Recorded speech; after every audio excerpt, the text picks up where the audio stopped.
नमस्कार। जिम्मेदारियाँ शब्द छोटा है लेकिन वजन बहुत है। हर कोई इस वजन को नहीं उठा पाता और जो नहीं उठाता उसके अंदर कुछ क्वालिटी होती हैं, उत्साह होती हैं। वो जिम्मेदारियों से भागता है तो ज़रूर है, परंतु क्रेडिट उसी को चाहिए।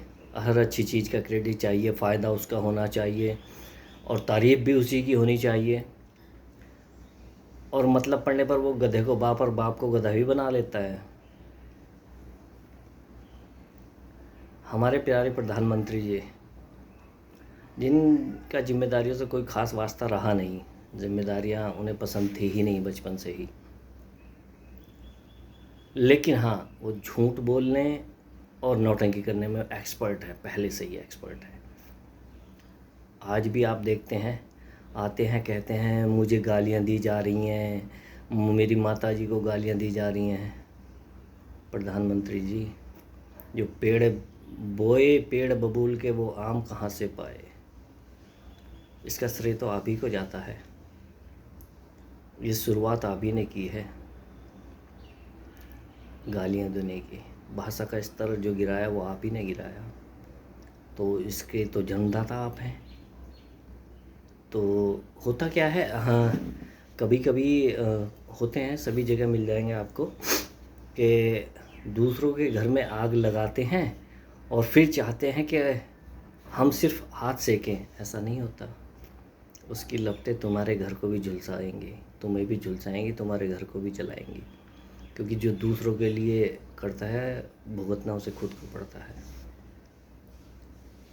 तो जिम्मेदारियां नहीं उठा सकते, नहीं अगर आप कुछ कर सकते इस देश के युवाओं के लिए तो त्याग पत्र दीजिए। बहुत काबिल देश है हमारा, बहुत जनता है इसमें काबिल।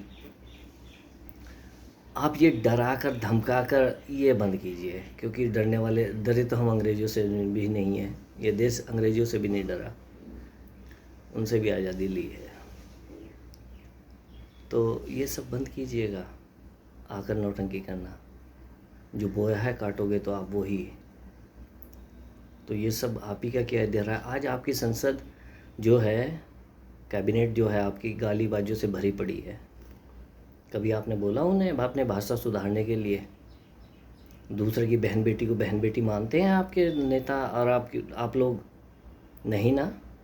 दूसरे की माँ तो माँ ही नहीं है। आपकी माँ माँ है, दूसरे की माँ तो कोई वैल्यू ही नहीं करती आपकी नज़रों में। तो सोचिएगा, दूसरों के घर में आग लगेगी तो झुलसेंगे तो आप भी। दूसरे के घर में आग लगाने की कोशिश करने वाले खुद नहीं बचते, उनके घर भी जलते ही हैं। तो इन गालियों के तो जन्मदाता आप ही हैं, तो भुगतना तो आप ही को पड़ेगा। और जो हमारे देश के युवा हैं वो अब समझ चुके हैं, वो इन चक्करों में अब आने वाले नहीं हैं। तो काम कीजिए, नहीं कर सकते तो छोड़ दीजिए, कोई और आएगा वो करेगा। धन्यवाद।